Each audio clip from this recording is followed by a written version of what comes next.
నమస్తే. ఈరోజు శ్రీ వెంకటేశ్వర స్వామి దర్శనం చేసుకొని తిరిగి గుంటూరు వస్తున్నాను. బంధువులు మిత్రులతో కలిసి ఉదయాన్నే తిరుమల వెళ్ళి వెంకటేశ్వర స్వామి దర్శనాన్ని చేసుకున్న తర్వాత అన్నప్రసాదశాలకు వెళ్ళి అక్కడ భోజనం చేయాలని అనిపించింది.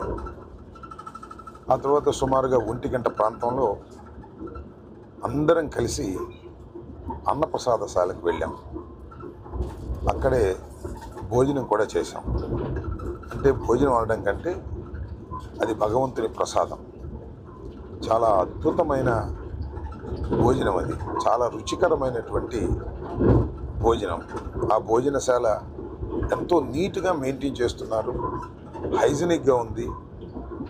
భోజనం కూడా చాలా రుచికరంగా ఉన్నటువంటి భోజనం. తిని చాలా తృప్తి పడ్డామని ఈ సందర్భంగా చెప్పదలుచుకున్నాను. అది ఎలా మేనేజ్ చేస్తున్నారో నాకు అర్థం కాలేదు. రోజుకి కనీసం 90,000 మందికి అక్కడ భోజన సదుపాయాలు ఏర్పాటు చేస్తారు.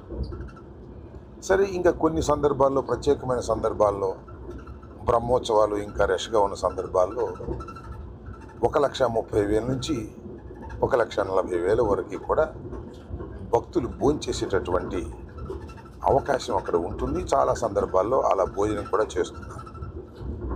రుచికరంగా భోజనం పెట్టడమే కాకుండా చాలా శుభ్రమైనటువంటి భోజనాన్ని పెడుతున్నారు. దీనికి దేశవ్యాప్తంగా అనడం కంటే ప్రపంచవ్యాప్తంగా ఉన్నటువంటి వెంకటేశ్వర స్వామి భక్తులు చందాల రూపంలో ట్రస్ట్కి ఇస్తున్నారు. నాకు తెలిసిన సమాచారం ప్రకారం 2,700 కోట్ల రూపాయలు ఇవాళ అక్కడ అక్యుములేట్ అయి ఉంది.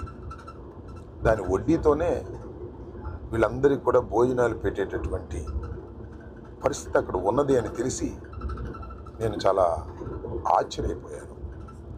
ఇది 1985 నుంచి కూడా ఇప్పటి వరకు కూడా ఎక్కడ ఏ రకమైన ఇబ్బంది లేకోకుండా తృప్తికరమైనటువంటి భోజనాన్ని వెంకటేశ్వర స్వామి యొక్క ఆశీస్సులతో జరుగుతుందంటే ఇది చాలా గొప్ప విషయంగా నేను భావిస్తున్నాను. ప్రపంచంలో చాలా అరుదుగా మాత్రమే ఇలాంటి గొప్ప విషయాలు జరుగుతాయి. అది వెంకటేశ్వర స్వామి మహత్యం వల్లనండి, ఆయన ఆశీస్సుల వల్లనండి ఇలా జరుగుతూ ఉంది. నేను మీ అందరికీ చెప్పేది ఏంటంటే, ఎప్పుడైనా అవకాశం ఉన్నప్పుడు దర్శనం అయిపోయిన తర్వాత మధ్యాహ్న భోజనానికో, ఉదయం బ్రేక్ఫాస్ట్, సాయంత్రం దాకా కూడా కంటిన్యూస్గా బ్రేక్ఫాస్ట్, లంచ్, సాయంత్రం దాకా కూడా భోజనాలు పెడుతూ ఉంటారు. అవకాశం ఉంటే వెళ్ళి భోంచేసి తృప్తిగా, సంతోషంగా ఆ భగవంతుడి ఆశీస్సులు మీరు పొందాలని నేను హృదయపూర్వకంగా కోరుకుంటున్నాను.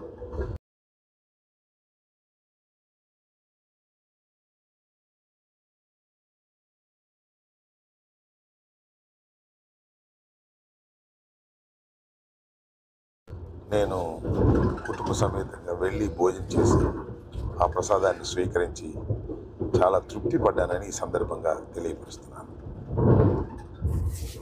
ధన్యవాదాలు.